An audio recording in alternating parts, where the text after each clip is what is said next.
ராசிபுரம் அருகே petrol bunk ஊழியரின் செல்போனை மர்ம நபர் ஒருவர் திருடி செல்லும் சிசிடிவி காட்சிகள் வெளியாகியுள்ளது.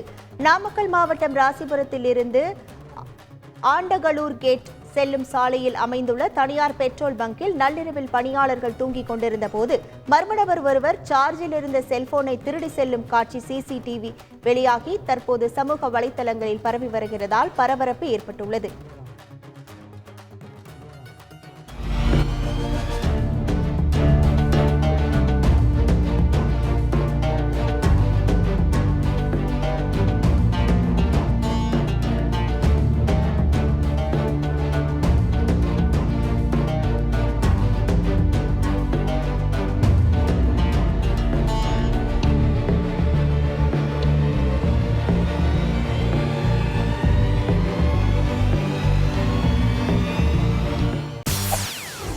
செய்திகளை உடனுக்குடன் தெரிந்து கொள்ள உடனே சப்ஸ்கிரைப் பண்ணுங்க.